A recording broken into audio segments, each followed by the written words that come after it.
Happy Earth Day.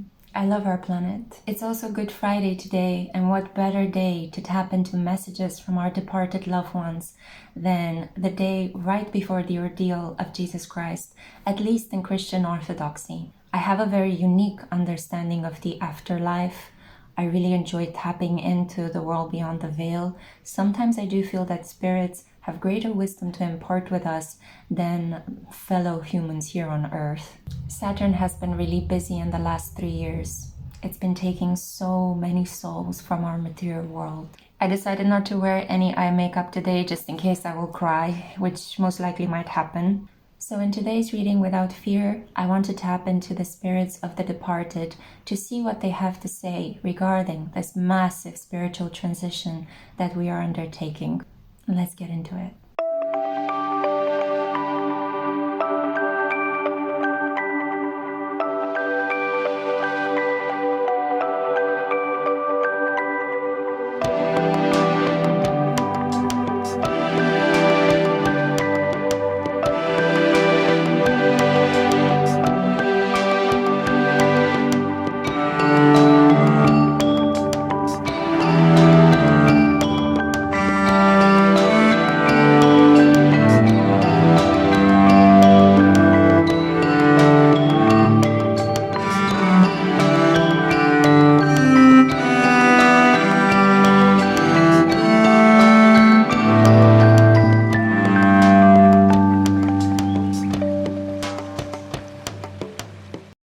Hey crew, welcome back to the Spiritual Social. I'm Lexi, your local light worker.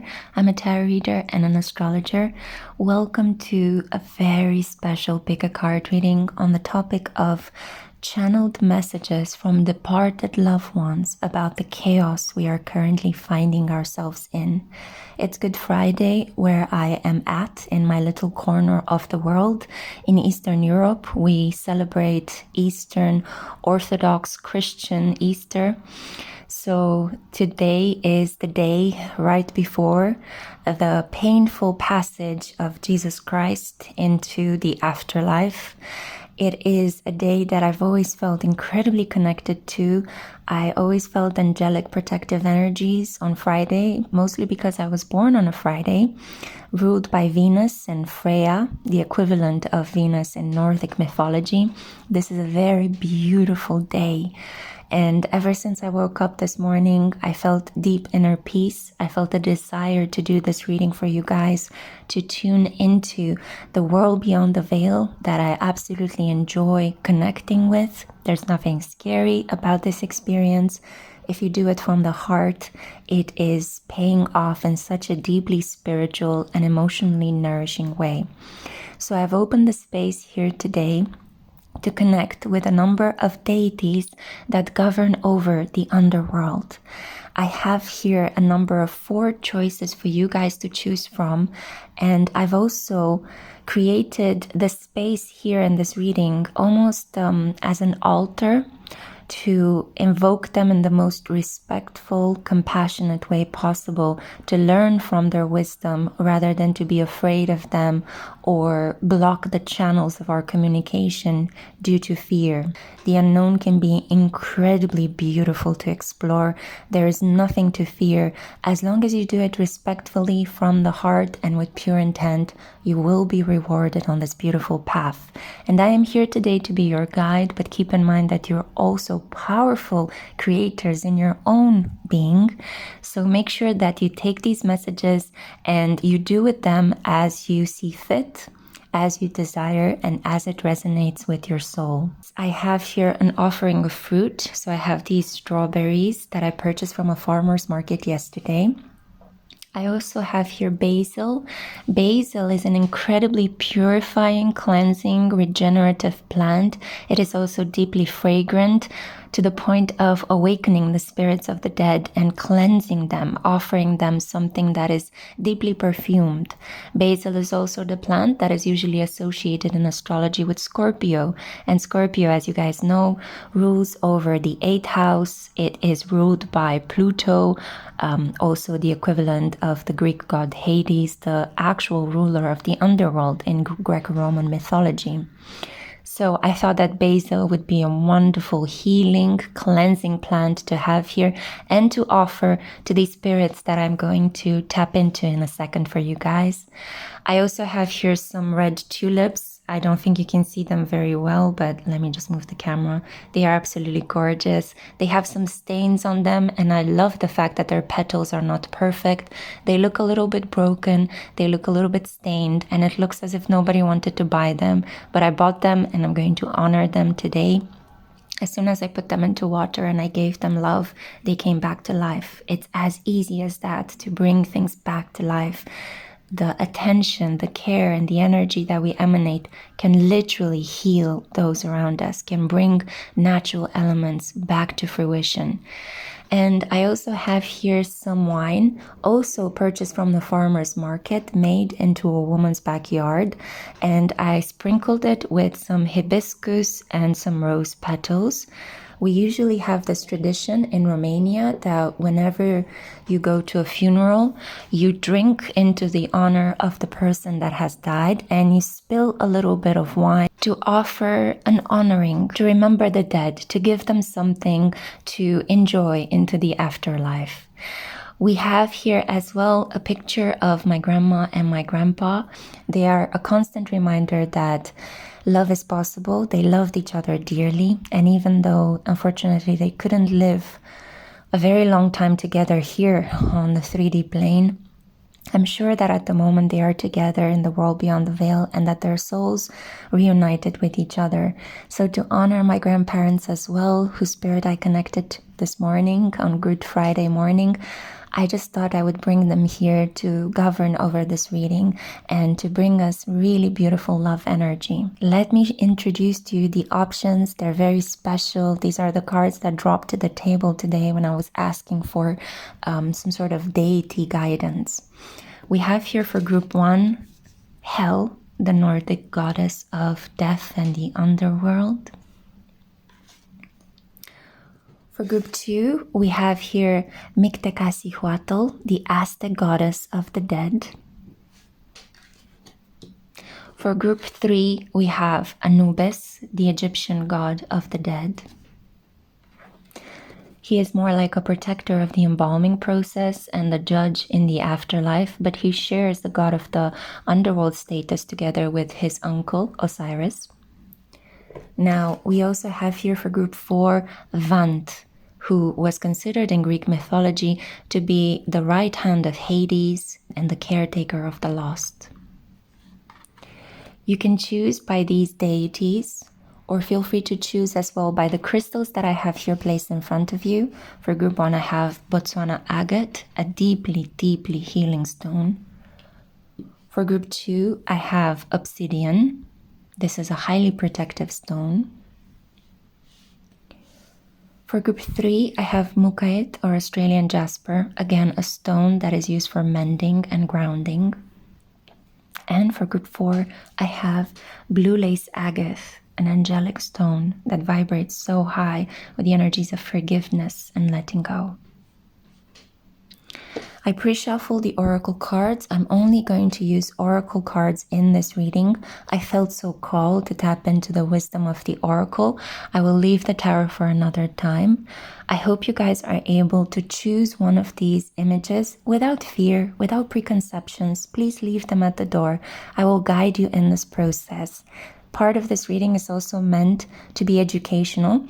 I want to share with you some of the stories of these gods and why it would be worth exploring their story in depth. Because as you guys know, that knowledge overwhelms fear, and knowledge opens the portals to the heart, and it helps you make friends with the unknown. It helps you fall in love with it and want to discover more of it, rather than to run away from it and cower to its power. I look forward to divinating for you, my love, to channeling whatever messages these wonderful deities have to share with us. See you at your pile.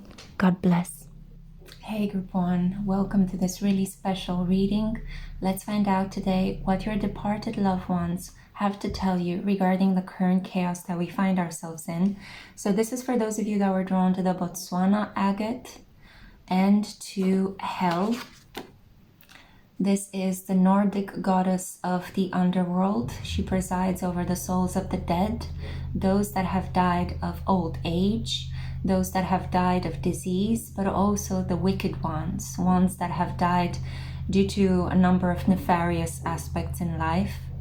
She is the ruler over the realm of Niflheim, and within Niflheim she guards over her own region called Helheim. She's a very special soul. She was born into a very interesting family. Her father is the trickster god Loki, and she has some really interesting siblings. One of her brothers is the world serpent, the monster Jormungandr, and her other brother is the wolf monster called Fenrir. She herself is really interesting. She is portrayed as half beautiful young maiden, half corpse. She is a person that I think, in my view, reminds us of the benefits of inner beauty and outer beauty, how you need to cultivate both in order to not self-destroy yourself. She has a very witchy quality. It is believed that she has a number of magical objects at her disposal: a dish called hunger, a knife called famine, a bed called disease, and 2 servants who are highly lazy. However, she is given a very important task. She is supposed to administer the souls of the dead. In Nordic mythology, it was believed that those that die in battle are sent straight to Valhalla, the Hall of the Slain, and they meet Odin.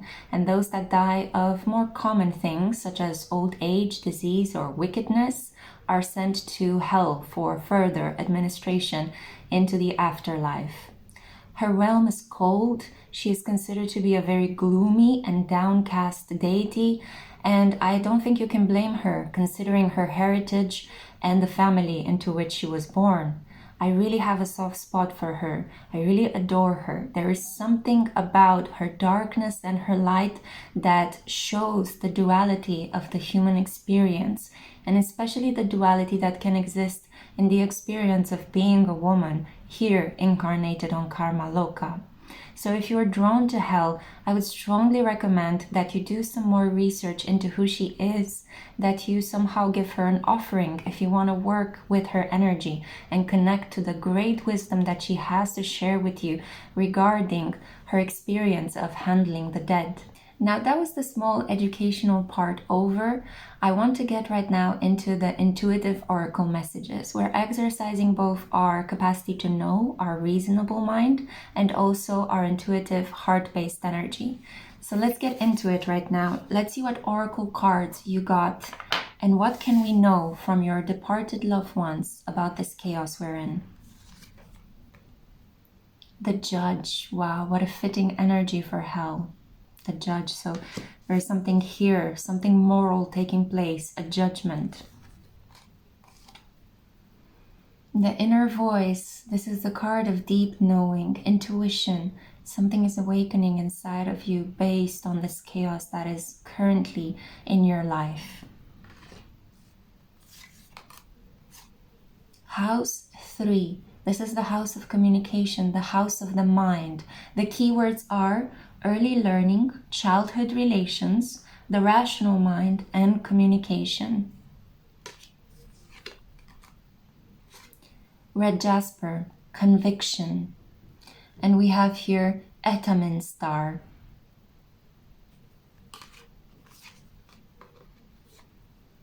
Earth Pulsing. What a fitting card for Earth Day, right? This is the energy with which I'm filming this reading, but it is timeless for you, my love. We have here Pulse of the Mother, slow down, time in nature. And the final card from the Sibyls Oraculum, we have optimism. Optimis, the Latin word. You see again greenery, a natural landscape, a natural environment. And my voice is trembling in your reading. There might need to be some things that you have to speak in your defense. It could be that some of you are dealing with deeply harrowing legal aspects. I see here with House 3 and the Judge that there is a spirit of your departed loved one that is helping you handle certain legal problems that you might be involved in. And I think that for the majority of you, these legal problems have to do with members of your own family. Much like Hel, the goddess that you were attracted to, she came from a very ruthless family. And somehow the fact that she was born into a family of monsters with a father that nobody really trusted and a mother that was considered to be horrendous in her own ways, she was also typecast as being a black sheep in Norse mythology.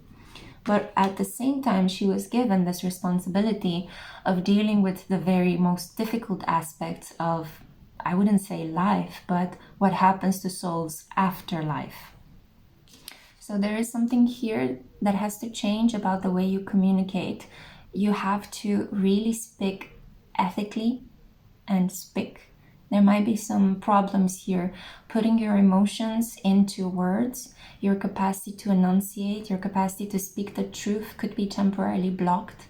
I'm getting a very strong sense of be careful what you speak because it might be used against you. So there is something here about an oath, breaking some sort of family curse, a family spell that has been active in your life for such a long time. With the conviction card and the judge, this is what tells me that you could be dealing not only with third house issues, but also 12th house issues. The 12th house in astrology is the place of prisons, mental health wards, spaces created by institutions where your ego gets broken, it gets surrendered in a way.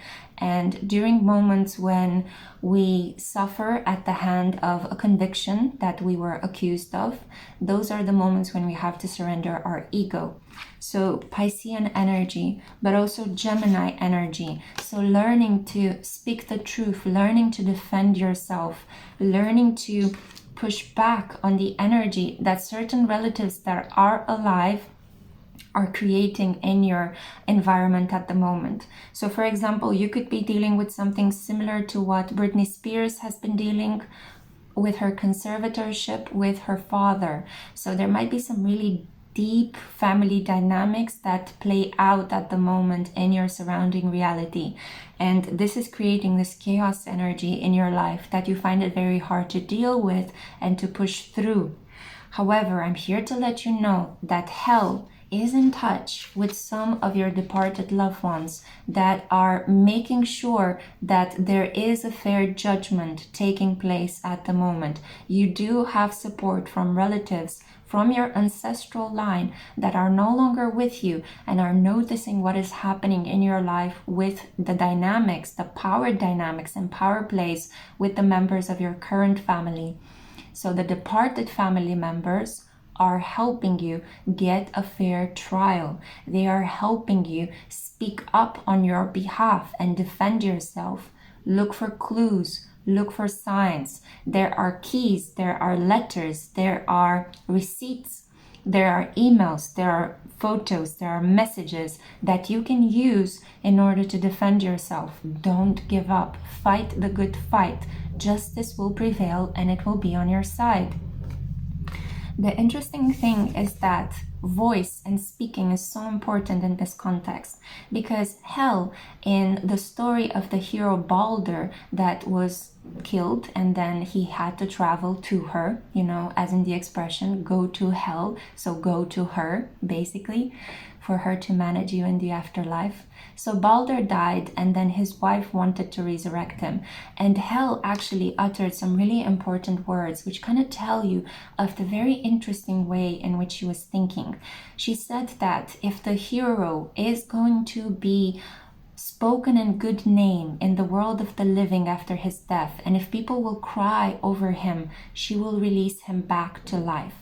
But however, if people speak of him badly, and if nobody cries after him, then she will keep him forever. So there is something here about activating the energy of your departed loved ones at the moment in order to help you cope with difficult family dynamics and get fair treatment from them. But first of all, you have to honor the dead in your family. You have to cry over them, and you must speak of them in good name, because then hell can release these spirits so that they can come and help you with the current dynamics that you're struggling in with the family that you still have alive. Does that make sense? So it's really important that you don't badmouth the dead, that you cry over them. Don't hold your tears back. This is in some way the ways in which you can pay toll for the spirits in the afterlife to come back, surround you, and protect you in this intense judgment that you are undergoing at the moment. If you're struggling with judges, lawyers, the police, if there are many regulations and rules and you cannot get your head wrapped up around why is this happening to me? Why isn't my family supporting me? Why are the people that I loved no longer with me? Well, cry for them. Speak kindly of the dead in your family, and hell will be able to release these spirits so that they can be around you to help turn the wheel of fortune in your favor in this situation. So this is the really important aspect that you need to know at the moment to help you cope with the chaos energy that is created in your life by the current astrological transits of Uranus, the planet of awareness and communication, squaring Saturn in Aquarius, the planet of collective pressure and limits and restrictions in your social groups. Now, the other two cards that I have here, they talk about prosperity. They talk about release and freedom. So justice will be on your side. You shall prevail. All you need to do is remember who you are, remember where you come from, and honor your ancestry. Honor the dead, even if people in your family do not agree with that, even if they trash talk or bad mouth grandma, grandpa, and other people in your family. You need to find it in your heart, a deep way in which you can make peace with them at the moment. It's hard to put into words. I feel how hard it is for you to express yourself. You might have been punished, or there might have been some dire consequences in your life for speaking, for expressing yourself. There could be the whole etiquette of political correctness blocking you from actually saying your truths. But you need to find a compassionate way to break through this restriction. And the best way in which you can do it is by honoring your dead. Create an altar where you give fruits, flowers, crystals, you burn some incense, you light a candle, and you put a picture of those that were departed, and you pray to them. You honor them so that hell can release them. At the moment, she's holding them tightly, she's holding them snug in her cold Niflheim, but you can release them. Potentially not forever, for a temporary period, just so that they can help put your own soul at peace here on the 3D level. And then they will be able as well to find their own peace in the afterlife. Because I am getting this feeling of restlessness that your ancestors do want to help you work through this conviction. Conviction here can mean two things. The fact that you're being convicted of something, right? But it also means what you stand for, what your morals are, what you will be known for. So you need to act in your highest good at the moment. Be just in mind, be righteous in words, and speak the truth. And it will reward you.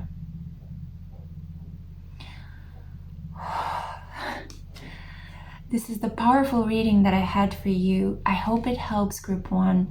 Thank you so much for listening and have a blessed weekend. I'm sending you lots of light. Take care. Hello Group 2. Welcome on this blessed day to a PickACard reading on the topic of what do your departed loved ones have to share with you about this chaos we're currently finding ourselves in.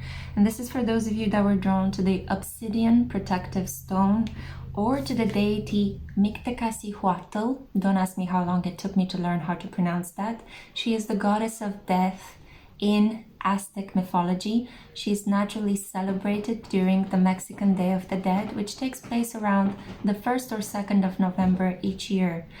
It's interesting because she doesn't rule over the underworld, Mictlan, the lower level of the Aztec underworld, because there are many other levels as well.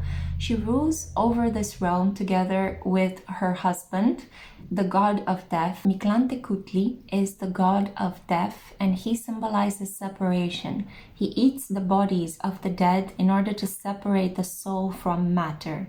He is the separatio principle. He is the one that cleanses the space for new souls to incarnate.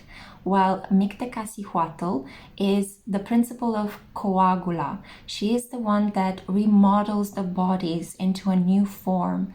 And I really like how in Aztec mythology, she is also representative of a deity that eats the stars from the day sky in order to bring in the light of day.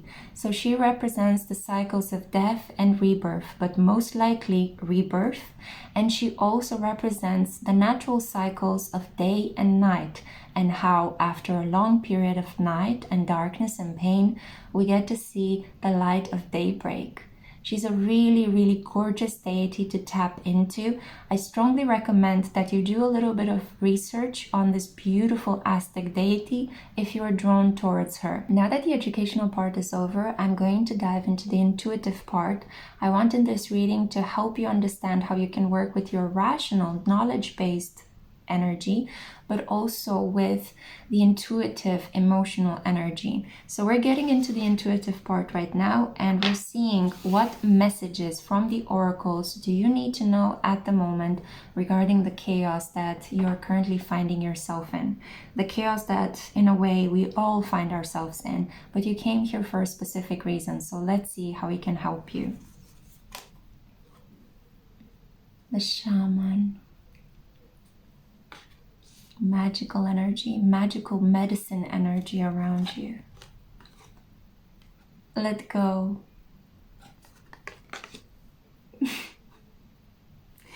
Oh my God, I can feel how hard it is for you to let go. If you guys started crying, I'm also trying not to cry, but it just a wave of emotion came over me. I can understand how hard it must be to let go of the person on your mind. I felt it with group one, but group one had this really strong stoic defense. With you, it's just pure heart. It's very hard to hold back. And look, it's also because you got the moon. And we have here, satisfy emotional needs, nurture self and others.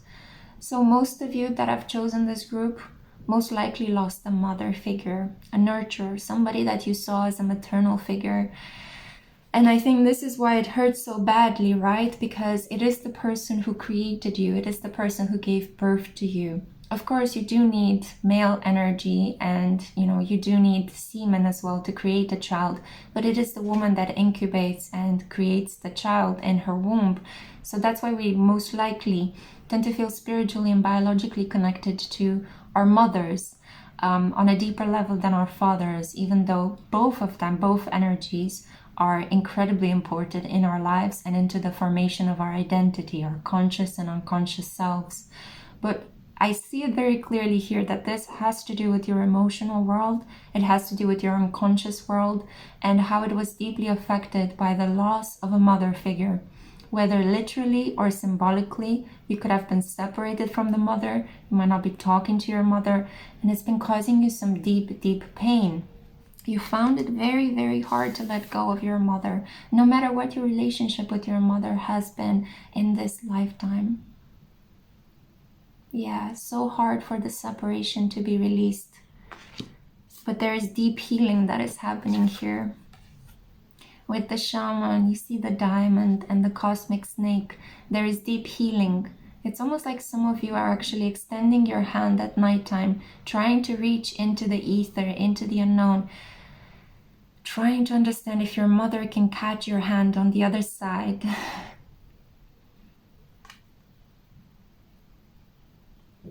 There is something here about Orion's belt. You might You might have done some sort of Akashic records analysis, and maybe you find out that your soul comes from one of the two stars that, well, the two stars, no, there are many more, but one of the stars that actually form Orion's belt. Let's see. Wow, Vesta. We have Vesta here, and this is Resolve, the Desert Jasper card. So Vesta is hearth energy, the energy of the fire of the home, the domestic goddess energy. Sometimes she is known as Hestia or Hesta. This is the energy that brings people together. When I think of Hestia, I think of people sitting around the fire, a family sitting around the fire, cooking, eating together, talking about each other's days. It is that energy that brings people together in the safe space of a home, and it allows them to exchange emotions, to be together, to nourish one another. So there is something here about finding it so difficult to let go of this mother figure, because this mother figure actually helped you feel safe in the world. She was the home that you were constantly turning to in difficult times. And I feel that for those of you who are currently in conflict regions, whose city is being destroyed at the moment by some sort of military insurgents or military operation, I feel that you guys are mourning the loss of this home, the loss of this person that on a deeper level felt like your home. Because a building is not necessarily a home. When you buy a house, it takes a while for it to become a home. It is just an architectural piece. But I feel that for the majority of us in this world, people are our home. The relationships, the emotional connections that we make with other people. And when we lose someone so dear to us, we feel like we are homeless on a spiritual sense.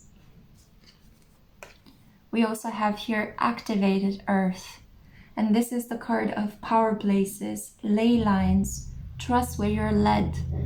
I'm hearing here something about a power grid, how you need to be in a specific environment that can help you align with the energy of the person you have lost. There is a portal here, and we usually have powerful gateways, powerful portals opening up, like right now for Easter time. It is believed in my culture, in Eastern Orthodoxy, that during Easter time, the gates of heaven are wide open. So whoever departs during this period gains instant access into heaven and immediate forgiveness from God. So there is something here about using an energetic portal. Other important energetic portals are equinoxes and solstices. So every time there is a spring and autumn equinox, and every time there is a summer or winter solstice, a portal opens up. It's really, really important energy that takes place then. For Ostara or Halloween, there is this energy that opens up for you, and the world between, the veil between the world, to be more precise, between our material world and the spiritual world is very, very thin. So messages can come through with much more ease. Other energetic portals are, and I think the biggest one in terms of heart energy, is Ishtar's Gate, which takes place in August. It's also known as the Lion's Portal or Lion's Gate. That's when our heart chakras get instantly refreshed, instantly reactivated. And this is why for many, many centuries in August, a lot of people tend to fall in love, or they tend to get married, or they tend to give birth to incredibly special solar beings. It's no wonder that the sign of Leo governs over that month, and that the sign of Leo is also governed by the sun, the brightest star at our cosmic center. So you could be a Leo, your departed mother might have been a Leo. There is something about the light that emanates from this interaction that you had with her. And I feel that a lot of you still communicate with her even after she's gone. She comes to you in signs and symbols. You carry her energy very strongly around you, even though she's no longer here. I'm getting a little bit cold. It's usually cold when spirits are around, and I do know that they are here today for this reading. My nose was itching so strongly, and that's a sign for me that spirits are present. And also, when temperatures become very low, that's another sign that spirits are present. And it's been raining for a couple of days in my region, and the temperatures have been very low. It's mostly because with the current energy in the skies under which I'm filming this reading for you, my love, we have a lot of Piscean energy, Christ consciousness unleashed into the collective. So we have Jupiter conjunct Neptune, conjunct Venus, conjunct Mars. So the energies are low because there are so many spirits present among us. And amongst them is the spirit of your mother, who is currently helping you heal your life. No matter what relationship you had with your mother, whether you loved her or hated her, her departure is transforming you at the moment. It's changing you spiritually on such a deep level. So she's activating an energetic portal. You're ascending. Whatever is being lost or taken away from you after her departure, allow it to happen, because it's leading you to the next level. And it is a level that you can trust. Okay, don't be afraid. Don't be afraid. You might be going through a really deep soul transformation, and it could feel bothersome. It could feel like you're losing your mind, or it could feel like you're never going to be the same person again. But you need this growth. Your soul needs this growth. No matter how the external things in your life are changing for the worse or the better, your soul is actually needing this transformation that was caused from the departure of your mother. The other card that I have here from the Sibyls Oraculum, we have here doubt. The Latin word is dubium. And dubium also relates to the English word dubious. So strange things happening around you since the departure of this mother figure. And you might be feeling afraid. You might be feeling like, I just cannot make it further without her. That she was the strong center point in my life. But the strong energy that I'm feeling at the moment from your mother is that she managed to protect you as best as she could while she was alive. She managed to love you in her own way. And at the moment, you are meant to embody this maternal energy for those around you. So the Aztec goddess of death is here to let you know that the transformation that is happening in your life is a point of power for you. You are meant to become this protective energy, this obsidian force, because there is a reason why you were drawn to this energy. You're meant to become this obsidian force in your life in order to protect other people. You might need to get into contact with certain dark feelings. That's why I felt the need to put the obsidian on my eye. You might need to tap into your own darkness, feelings of anger, feelings of resentment, feelings of it's so unfair. If you had an abusive relationship with the mother that has left you, you have to cope with pretty overwhelming feelings that are triggered at the moment by her departure. But ultimately, this is meant to strengthen your inner core so that you are able to emanate the light of the moon, the energy of Vesta, the hearth, the fire that feeds people in times of need. If you lost your mother in the last years, it is only because you are supposed to become a mother for those in need. You might become physically a mother for your own biological children. You might adopt children, animals, the weak, the sick, the wounded, or you might need to volunteer and help in the reconstruction of the social landscape in your country if you are living at the moment in a region that is terrorized by war or inner divisions or a terrorist group or strong political battles. You are meant to become the shaman. You are meant to become the medicine woman, the healer for those around you. So it's time for you to embody this powerful maternal energy, and your mother's death is working for you because it's a passing of the baton. She nurtured and protected you as best as she could in reality, in real life. Now she's in the world beyond the veil, guiding you spiritually to embody this energy. And for those of you that find it hard to think that you are like your mother because maybe your mother has been hurting you while she was alive. You have to forgive her. You have to accept your inner darkness. You have to come to terms with some very tough feelings, and you have to purge them. And understand that some parts, some things that you are critical about in your mother are things that also reside in your own nature. They're blocked in your shadow self. So loving and accepting your shadow self will mean loving and accepting your mother, and it will mean releasing your soul from pain and end up becoming the parent that you've always wanted to become, and nurturing a light for everyone around you.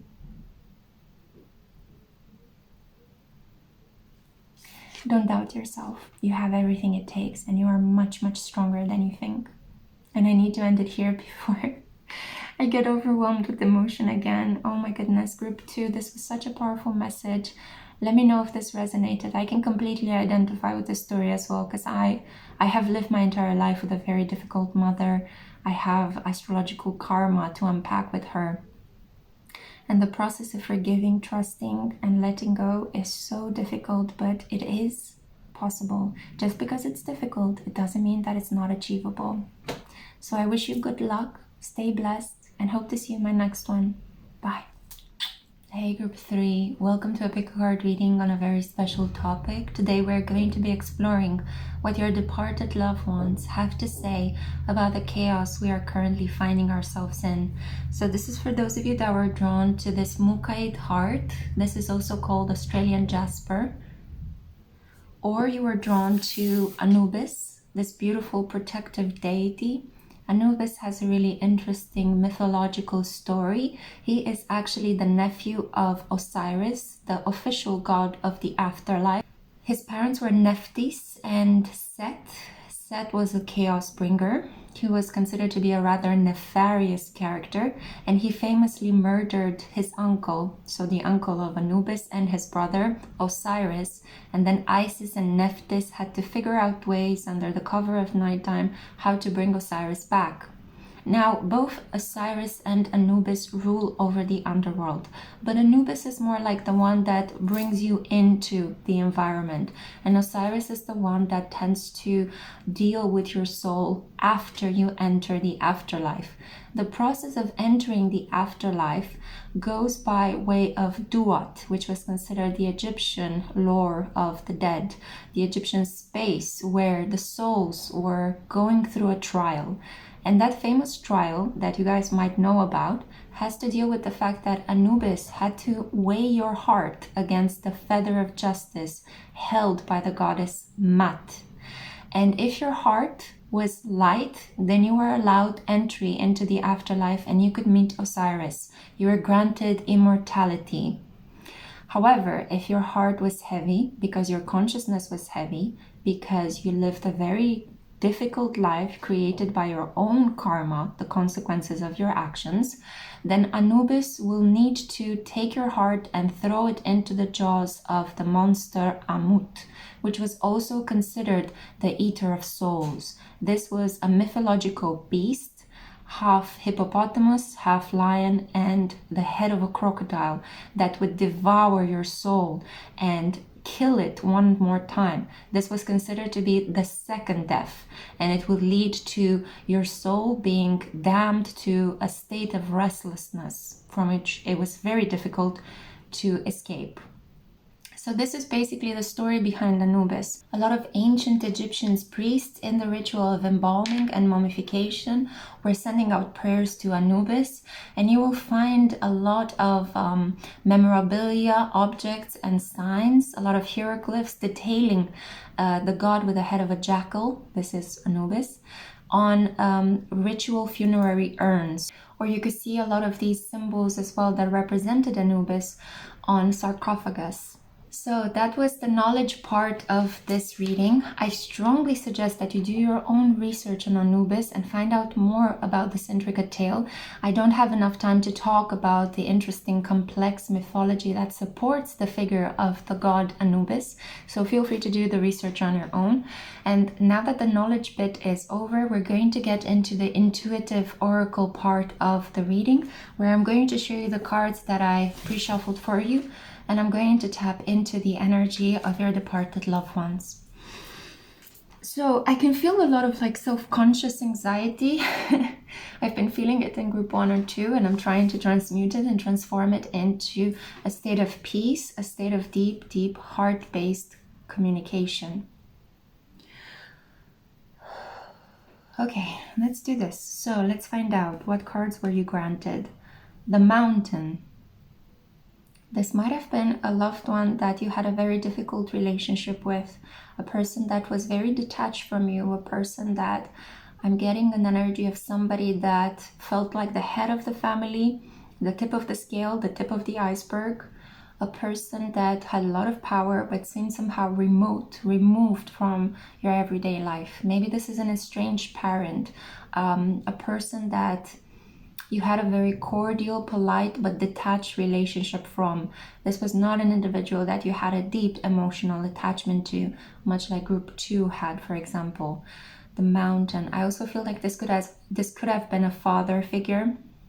It might have been a grandparent, masculine energy, potentially even Capricorn, Saturnian energy. An elder, somebody older, more experienced, but also somebody that could be quite icy, removed, and distant.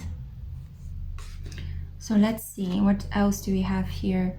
Authentic truth. You found out some really interesting things about this character. Some things that emerged about this person's energy, their life, their legacy after their death. There was some wailing, some crying, some harsh truths that you had to, I'm getting the word masticate. You might have had some teeth problems. Maybe you're grinding your teeth in the wake of the loss of this person. There is something here about being honest with yourself, and in this way you will dissolve the anger that is created by the chaos of this person's departure from your life. You will resolve the chaos by dealing with the anger, by going to the root cause of the situation. Some of you could have teeth problems. Saturn rules over teeth. Maybe Pluto and Capricorn has taken this person away from you, and you might need some root canal treatment as well. Like, we can interpret the roots here literally. There is something here about maybe eating more root vegetables, growing your own food as well, getting to the bottom of the situation, finding out who this person really was and what is their legacy. I feel that this person reached the top of a certain empire, of a family, by doing some Machiavellian things. Maybe they cut corners, maybe they bribed people, maybe they threatened other people, they intimidated, they stole. And now you're having to come to terms with this authentic truth. You're trying to understand, if this person was in my family, well, what does that say about me? Who am I if I carry their blood within me, inside of me?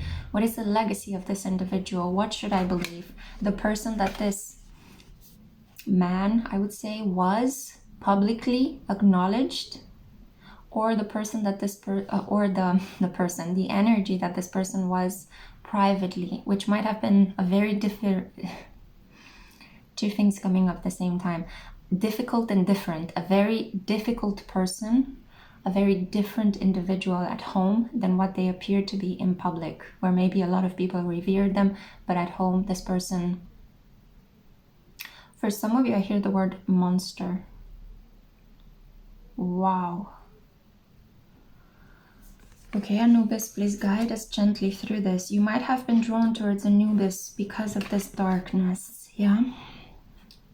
Anubis to me represents such strong Pluto energy, the darkness that gives birth to spiritual gold, wisdom, learning from the pain.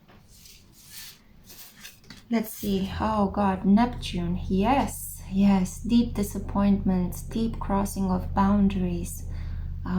A feeling that you need to forgive this person for whatever they might have done to you after their departure. Dreams and transcendence. Neptune can also connect you very quickly to the world beyond the veil. Maybe you were taught from an early age to escape in the world beyond the veil because the conditions of your material life are always very harsh. and maybe this person contributed to the harshness of your physical reality in whatever way, shape, or form. Maybe they denied you access to money.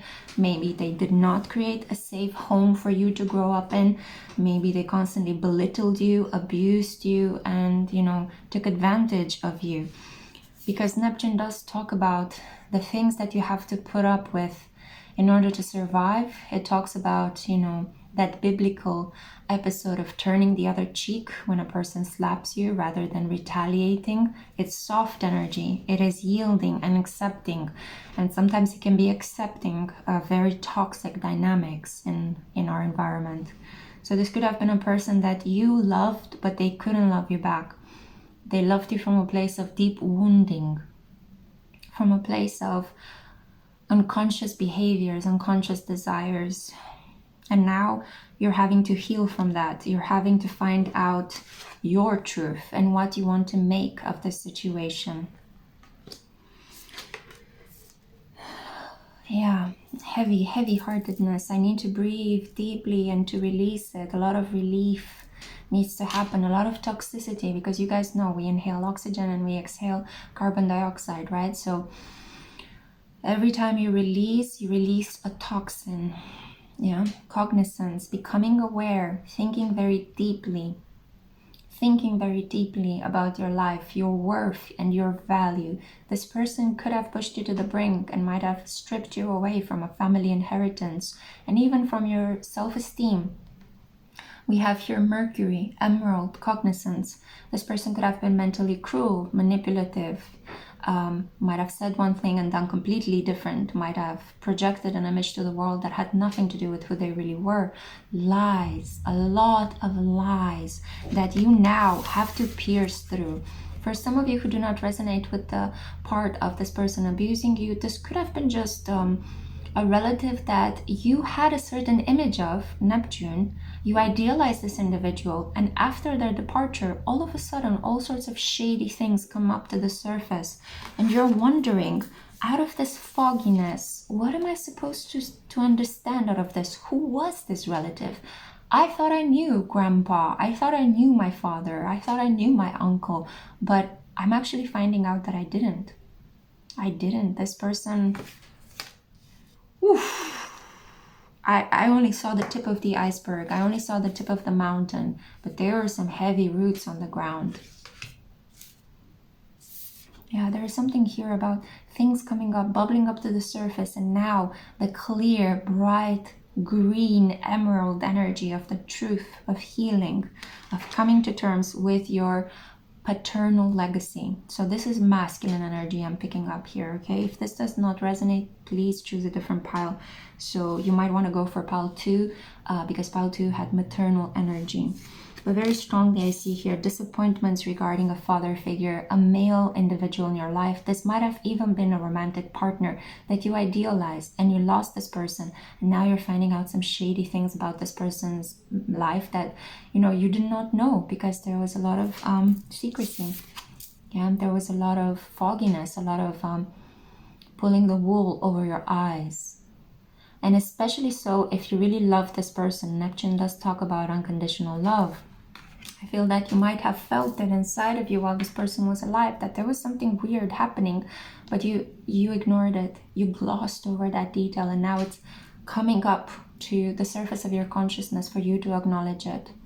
The other card we have here, we the Hathors. Wow, so this is strong link to Egypt. You not only chose Anubis, but we have here Hathor. So this is the Egyptian goddess of the home, the hearth, domestic issues, motherhood, anything that has to do with nurturing, farming, and feeding. Deep love, mother's milk, birth as a portal. Some of you lost a partner that you are in the process of giving birth to their baby. So you were pregnant when you lost this partner, and now you're wondering, as I am finding out a lot of shady things about this person I loved, will my child suffer from this legacy? For others of you, you're in the process of becoming a mother or a parent yourself, and you're wondering, well, if I have this legacy in my family line, will I end up being affected by it? Will my family, the family I'm trying to create, be affected by it? Will I behave in the same way that my father, my grandfather, my lover behaved? Will I be affected by this? And the answer is no. Anubis is telling you very clearly, and I'm getting the energy of this person as being very silent at the moment. So I'm not picking up on the energy of the person that departed from your life, mostly because I think Anubis is currently in the process of judging them. So they are weighing their soul. And there is a feeling here that there is a lot of silence in the underworld, but there is a lot of reassurance as well from Anubis that things are being taken care of and justice is being distributed as it should.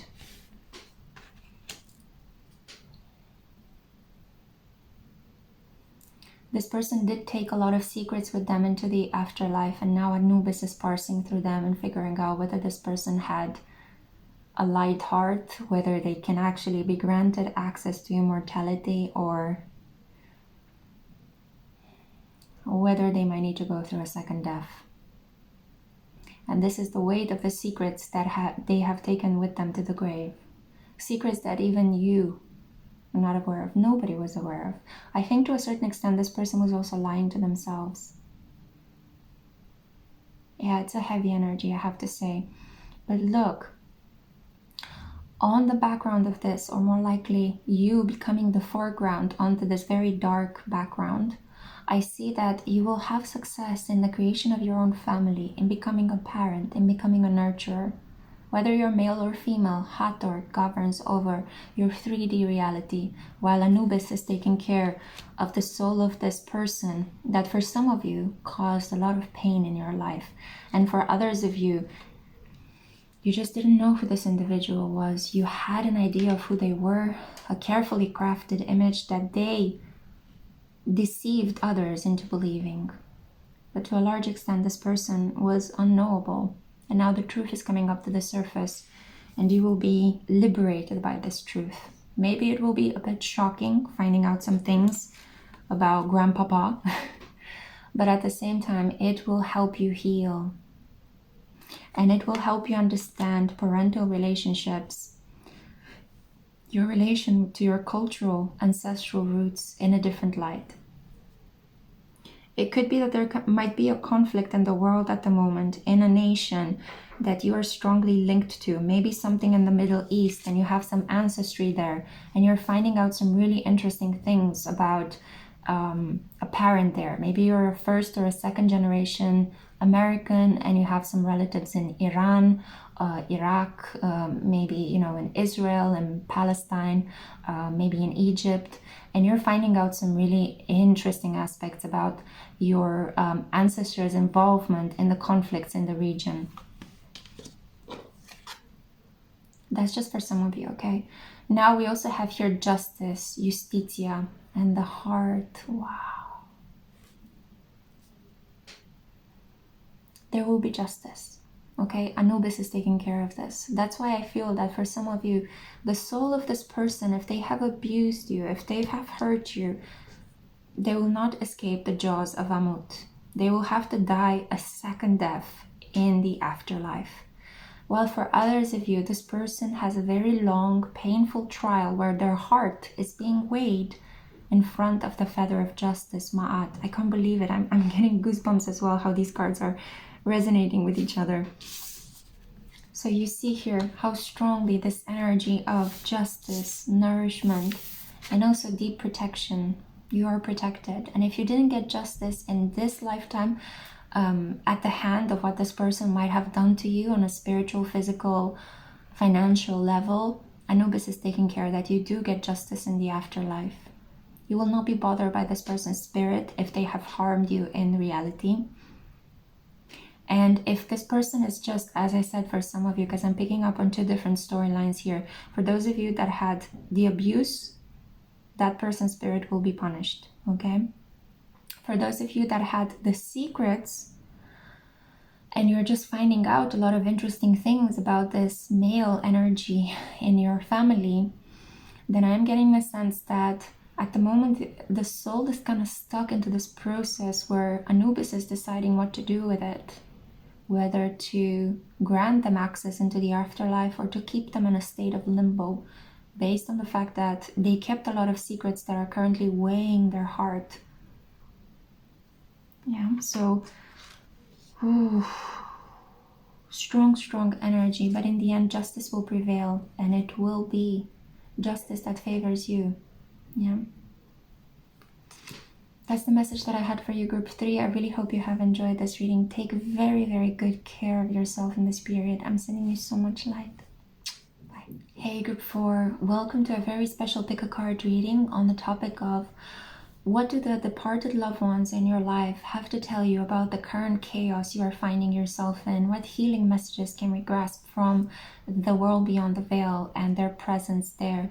So this is for those of you that were drawn to blue lace agate, or you might have been drawn to the image of Vanth, the caretaker of the lost. So Vanth is a really interesting energy, a very little known deity. She is sometimes considered a demon as well, just because she is associated with the characters that you find in the underworld. I like to consider her a goddess rather than a demon.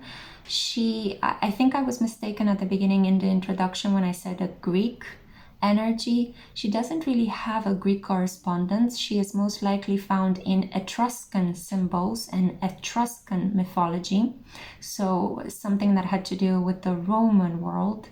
But there is here an equivalent that you could perhaps contain through her association with the Greek Furies.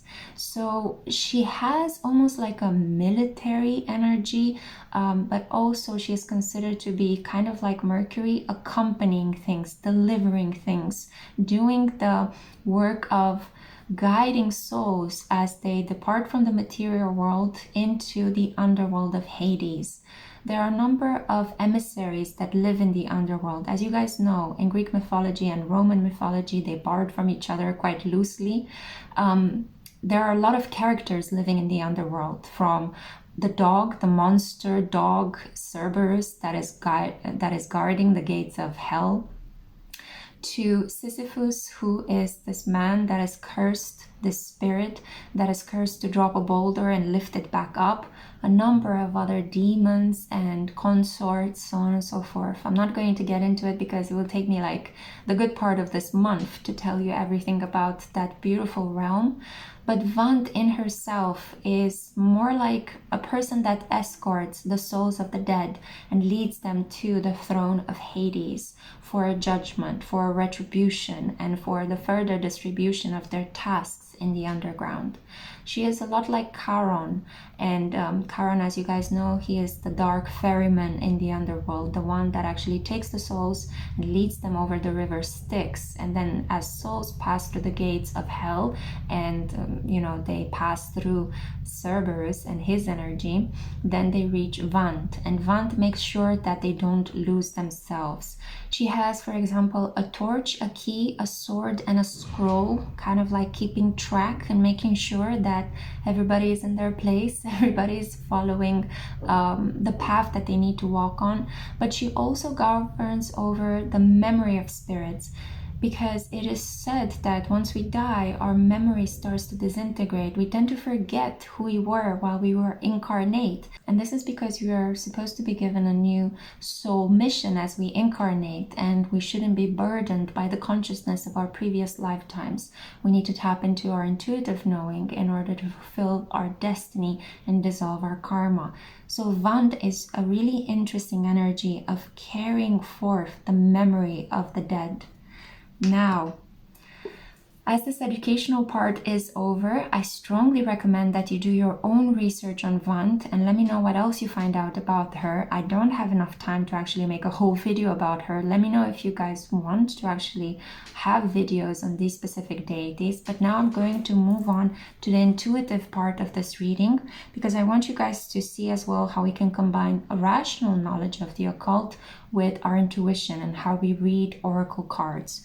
So let's see what oracle messages you were granted.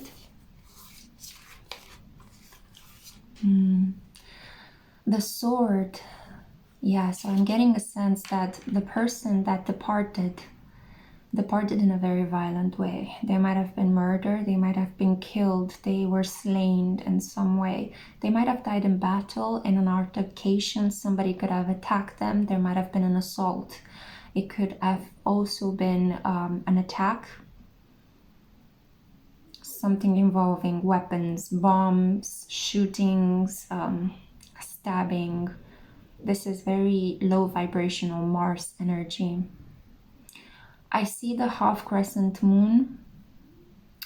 To me, this talks about a number of things. It does talk about the person that you might have lost could have been a woman, the moon signifying women, mothers, daughters.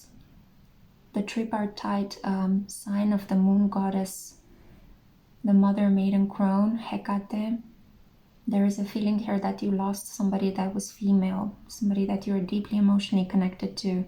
There is also something here about the Arab world. I also see the crescent moon as a symbol of somebody that might have been Muslim. Okay, let's keep it moving. So we have here, wow, the divine feminine, clear indication that this person was female, clear indication that this person is resplendent in the afterlife. I think Vanth led her where she needed to go, and now she's a bright light in the darkness. This was the reason why she had to dematerialize. This is the reason why she had to depart exactly when she had to depart, because she had to continue this light in the world beyond the veil. And Vanth made sure that she's being taken care of. The keywords that you see on this card are respite, assistance, and memory. She's deeply resting in the world beyond the veil. She's resting. I think that she's resting to such an extent that she wasn't able to rest in this world ruled by military, political patriarchy. A world by men, and you see the state of the world. Beautiful, right? Nature is gorgeous, but the social political structures that we have created are just, they need to crumble. A better world needs to come into being, a world where everyone can participate, not just white men in power. And I feel like she suffered deeply from this. She suffered deeply from this while she was alive. And maybe you tried to protect her, maybe you were witnessing what was happening to her. And I feel that beyond the material aspect, now in the world beyond the veil, she's like this bright light. Her soul, you know, stripped of her flesh, stripped of the material aspect, her soul is so luminous. It's a bright light in the dark. And when I say dark, I don't mean that she's locked up in a hole somewhere underground. That is one understanding of the afterlife. But I do think that she is radiant in the cosmos. She might have been transformed into a star. It's beautiful. House 10. Yeah. Through the house 10, sometimes we have the midheaven crossing, this imaginary point in the astrological chart that divides as above, so within. As above, midheaven, so within, imun coeli. As within, so without. So, as within, this is speaking about the ascendant, our identity, what makes us. So without, our relationships to other people, the 7th house. House 10 is the house of the solar light, the public image, who we are in front of other people, the legacy that we leave behind. A very wise legacy is what she's leaving behind with the owl here. I see the owl as representative of goddess Lexi, who is trying to come through in the reading today. Thank you, goddess Lakshmi. Sorry, I had to expel some air. So something is coming through, something is bursting up. You could be having some sort of low-key epiphany as you are watching this reading. Goddess Lakshmi, the beautiful goddess in Hindu mythology that speaks about prosperity, abundance, a rain of gold on the earth, nourishing everything, bringing everything back up to life. So the keywords are structure, discipline, life mission, accomplishments, and career. So she's leaving behind a very wise legacy. Whatever she suffered from, whatever pain had to happen to her, in reality, In the afterlife, she is this bright, beautiful soul. She wants you to remember her in this way. She wants you to keep radiating your light. And as much as possible, refer to her, bring this energy into your life, become the divine feminine yourself. You don't have to part as well in order to access this divine feminine energy, but you can connect to the spirit of your loved one and access this beautiful light. There is absolutely nothing for you to be afraid of. If you want to get in touch with your departed relative or friend or lover, there is a feeling here that you do need to do it in order for you to understand the value of the divine feminine energy in your life. Because based on what has happened to her, you might be afraid of accessing your own divine feminine energy. But the only way in which you can actually unearth the abuses of the patriarchal system of social and gender relationships in which we find ourselves living, the only way to do that is to become this bright light and to cause resistance around you. A force field of light that tells you, enough, this will not happen to me. You cannot overpower me. So she's giving you extra strength from the underworld. And I think that Vanth is leading her from place to place. Wherever she needs to shine her light, Vanth is by her side, protecting her with the spear of knowledge, guiding her with her torch, opening doors for her with her key, and recording her beautiful deeds and actions with her scroll. The dark angel surrounding your beautiful departed loved one in the afterlife.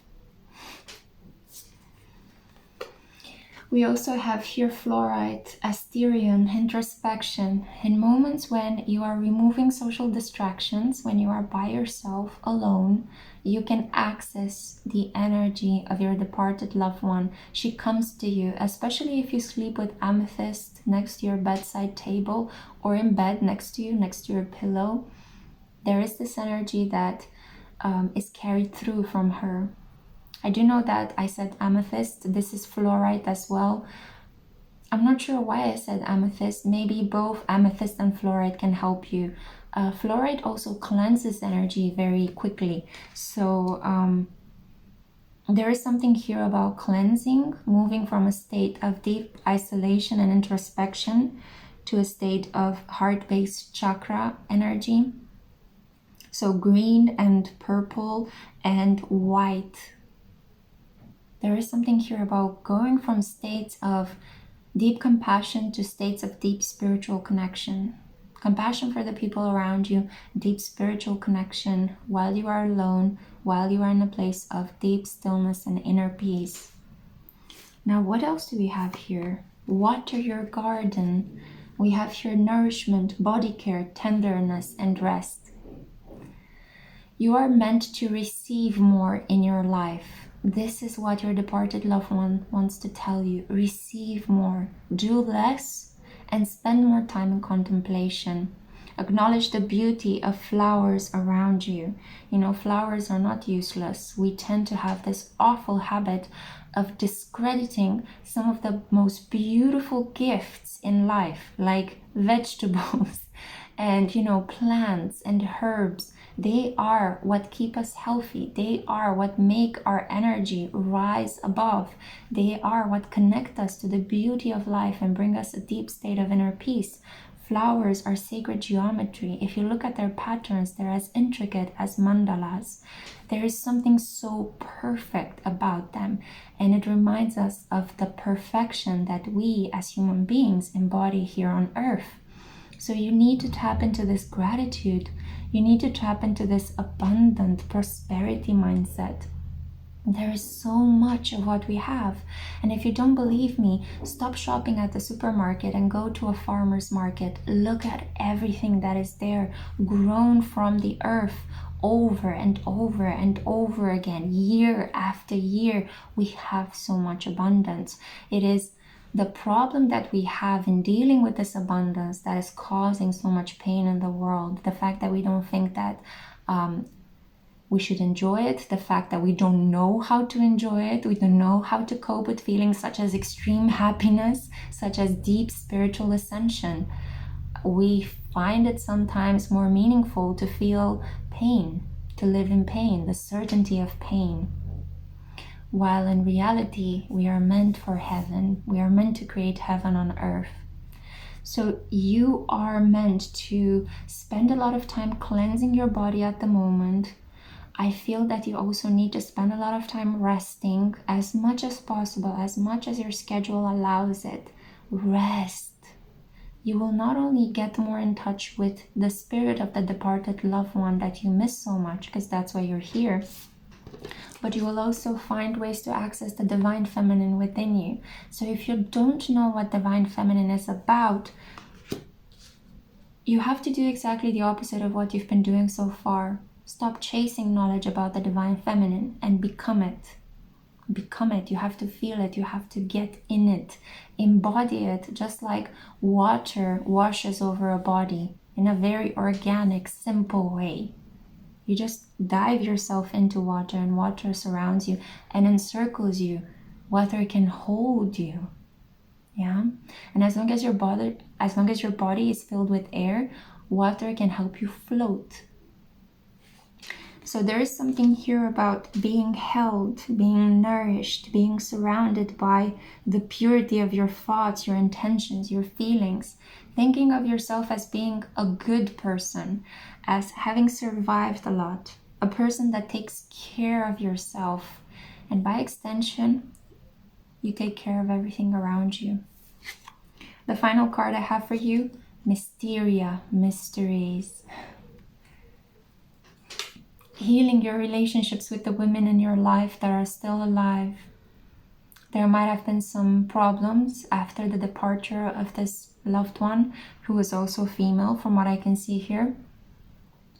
And this person from beyond the grave, from the afterlife, is shining her light down upon you, so you can also end up becoming the divine feminine here on earth. And you take care and you nurture all the other feminines in your life, both male and female, because you know certain men can be very in touch with their feminine side, and definitely certain gay men are very in touch with their feminine side. So take care and nurture the feminine in all its forms around you. You can see it so clearly in pets and in children, this beautiful energy of just existing, just being, not chasing anything, not wanting to become somebody, not pushing or forcing things, but just existing, staying curious, wanting to be nourished, wanting to play, wanting to grow, and being curious about the magic and mystery of life.